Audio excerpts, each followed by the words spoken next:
Okey, boleh mula.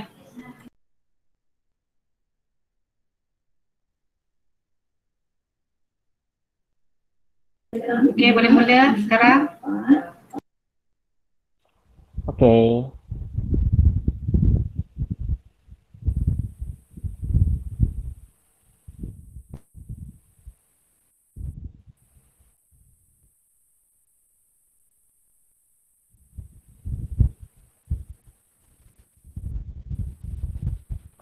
Ya. Okey. Okey, dengar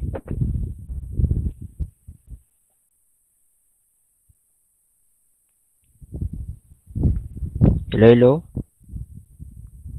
Okey, dengar. Okey. Okay, Assalamualaikum warahmatullahi wabarakatuh. Okay, jadi hari ini saya akan bentang tajuk 2.2 iaitu organ utama dalam pertukaran tajuk. Organ utama pertukaran gas iaitu keperluan pertukaran gas dalam tumbuhan.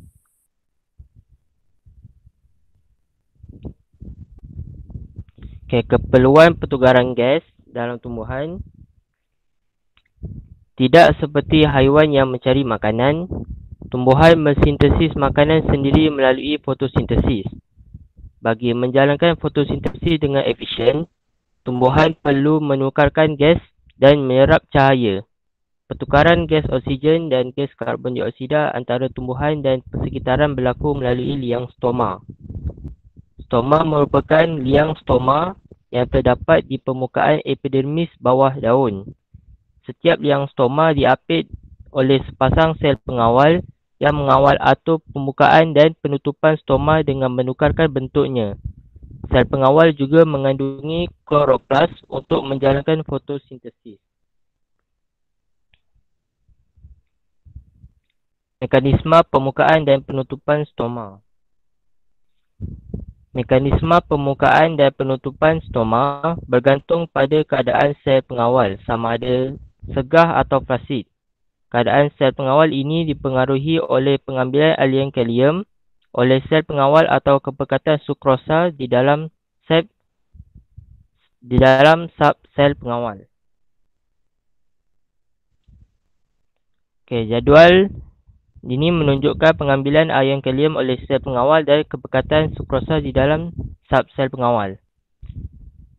Okey, yang pertama pengambilan ion kalium oleh sel pengawal.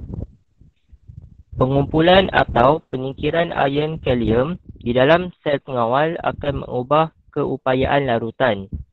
Hal ini akan meningkatkan atau menurunkan keupayaan air di dalam sel-sel pengawal.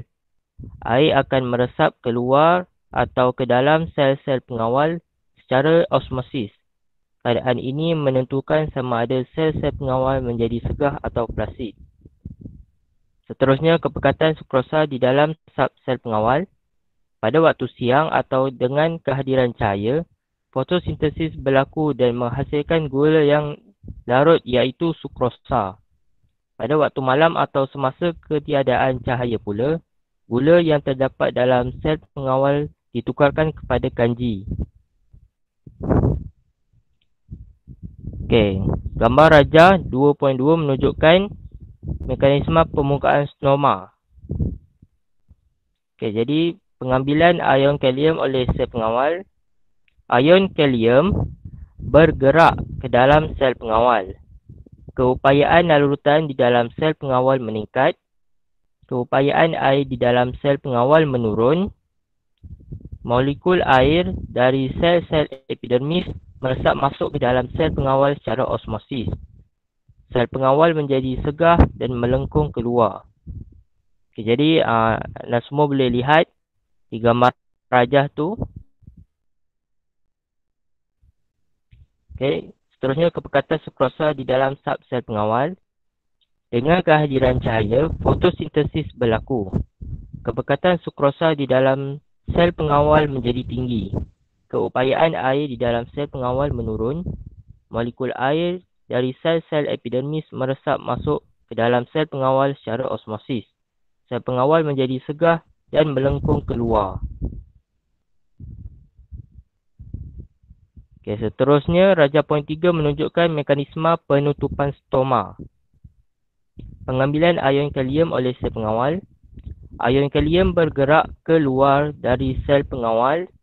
Keupayaan larutan di dalam sel pengawal menurun. Keupayaan air di dalam sel pengawal meningkat.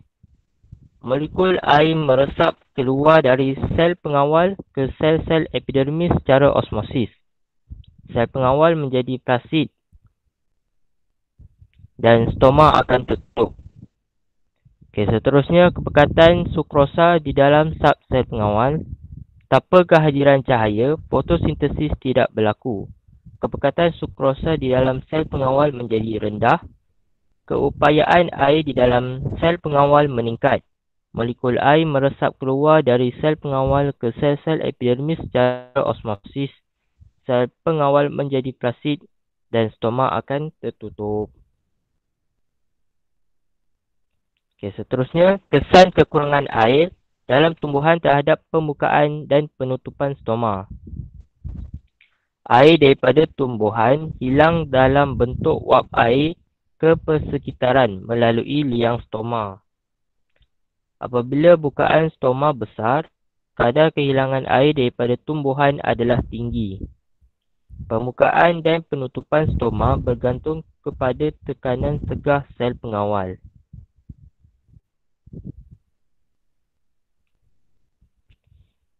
Okey. Jadi jadual ini menunjukkan perbezaan antara tumbuhan segar dan tumbuhan layu. Okey. Tumbuhan segar, apabila tumbuhan mendapat air yang mencukupi, sel pengawal menjadi segar. Sel pengawal mempunyai dinding dalam sel yang tebal dan kurang elastik berbanding dinding luar sel. Sifat dinding luar sel yang nipis dan lebih elastik menyebabkan sel pengawal melengkung keluar dan stoma terbuka. Okay, seterusnya tumbuhan layu. Apabila tumbuhan kekurangan air, sel pengawal menjadi plasid. Sifat dinding sel luar yang nipis dan lebih elastik menyebabkan sel pengawal hilang kesegahan dan stoma tertutup. Jadi itu saja. Sekian. Terima kasih. Okay, siapa yang ada soalan? Boleh kemukakan. Okay, bab pertumbuhan memang memang semua orang akan macam nak macam mana kita kena belajar juga dan cubalah untuk suka.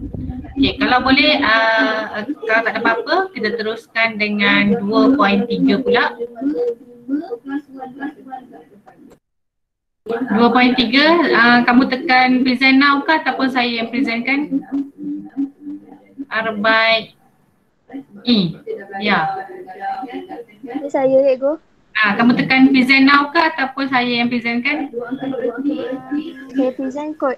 Okey, baik, teruskan.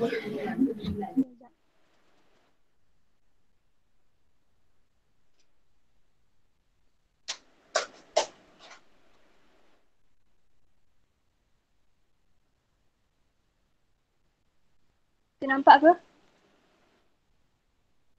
Nampak. Nampak.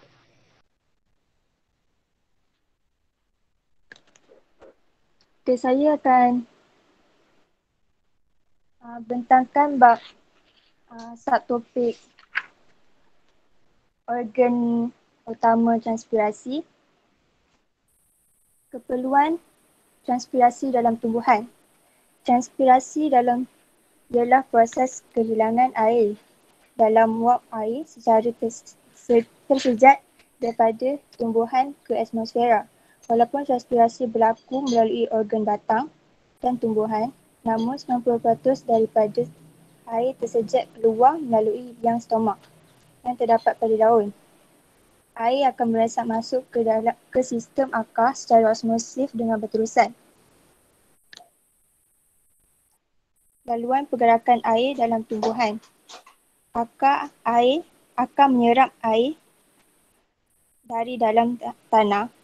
Lepas tu dia akan pergi ke batang yang xylem pada batang tumbuhan mengangkut air ke atas. Urat daun mengangkut air ke daun. Air tersejat ke atmosfera melalui stoma daun. Sebab transpirasi diperlukan dalam tumbuhan. Akar tumbuhan menyerap air dan garam mineral dari tanah.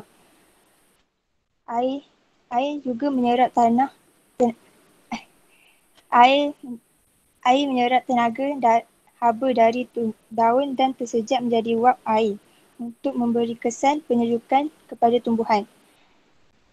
Transpirasi ini menghasilkan daya tarikan yang menggerakkan air dan garam mineral secara berterusan di dalam salur xylem dari akar ke semua sel tumbuhan. Faktor persekitaran yang mempengaruhi kadar transpirasi. Transpirasi yang dipengaruhi oleh beberapa faktor persekitaran iaitu keamatan cahaya, kelembapan relatif udara, suhu dan pergerakan udara. Keamatan cahaya. Semakin tinggi keamatan cahaya, semakin tinggi kadar transpirasinya. Sekiranya keamatan cahaya bertambah, kadar transpirasi akan meningkat sehingga menjadi malar. Apabila kadar transpirasi menjadi malar,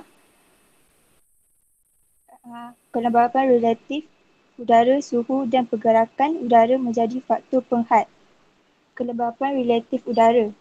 Semakin rendah kelembapan relatif udara di sekeliling, semakin cepat wap air tersejat dari stoma. Oleh itu, semakin tinggi kadar transpirasinya. Suhu.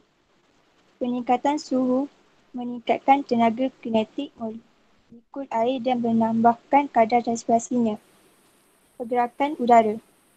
Pergerakan udara menyingkirkan molekul air yang tersejat keluar dari daun. Maka, semakin laju pergerakan udara, semakin tinggi kadar transpirasinya. Itu sahaja daripada saya. Terima kasih.